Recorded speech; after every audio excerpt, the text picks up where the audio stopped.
अस्सलाम वालेकुम।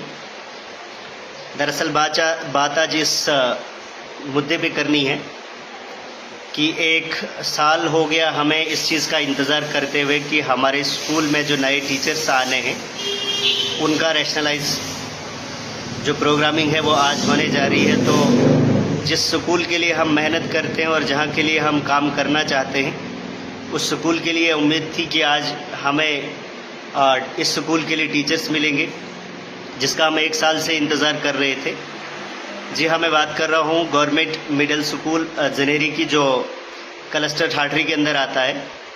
तो इसकी जो एप्लीकेशंस है बहुत सारी बार सीओ ऑफिस डोडा में इस एप्लीकेशन को दिया गया और जिन स्कूलों को मैं एनरोल कम था वो हमारे एरिया के कुछ स्कूल है, जैसे एमएस जनेरी के नियर बाई गुंटी स्कूल है जहाँ 6 टीचर्स थे और वहाँ का एनरोल सिर्फ 27 है।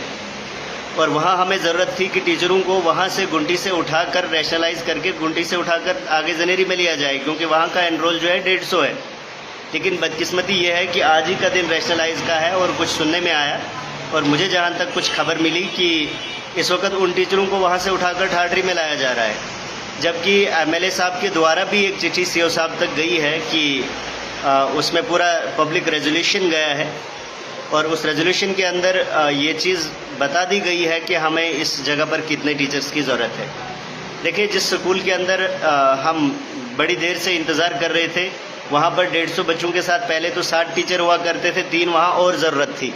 लेकिन बदकिस्मती ये हुई कि उन 7 में से भी 2 उठा लिए गए और उनको जो है नीचे किसी और स्कूलों में लाया गया और उस स्कूल को हमारे इलाके के बच्चों को फिर से तालीम से महरूम रखा जा रहा है।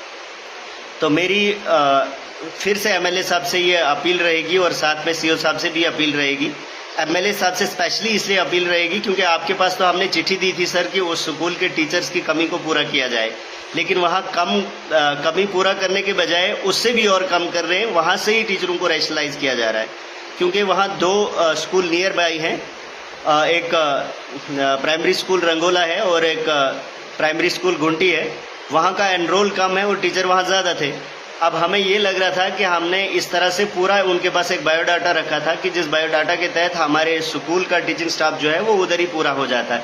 लेकिन आज जिस तरह से फिर से सीओ साहब ने रैशनलाइज किया है, जिस तरह से टीचरों की ड्यूटी फंक्शनल स्कूलों को डिफंक्ट करने की कोशिश की जा रही है, तो मैं इसका पुरजोर विरोध करता हूं और कड़े शब्दों में मजम्मत करता हूं।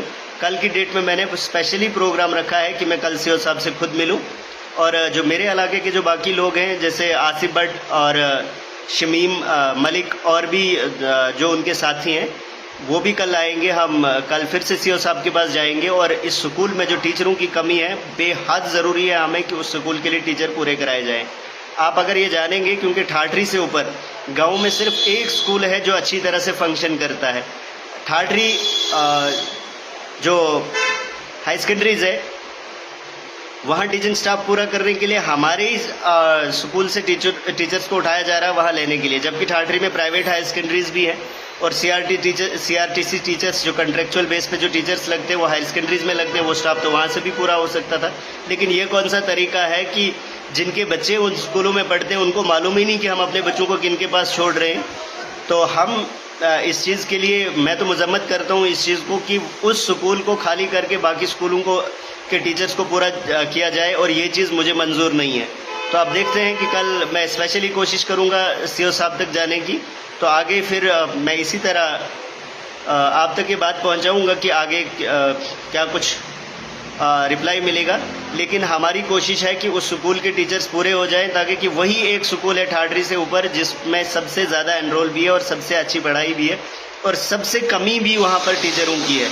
तो मेरी गवर्नमेंट से अपील रहेगी और डीसी साहब से भी अपील रहेगी कि उस स्कूल की तरफ देखें। अगर आपको लगता है कि उसमें ज़रूरत नहीं है, आप खुद एक बार विजिट करें, फिर आप बताएं कि उस स्कूल में टीचर ज़रूरत है या नहीं। लिहाजा मेरी गुजारिश है कि वहाँ के टीचिंग स्टाफ को पूरा किया जाए।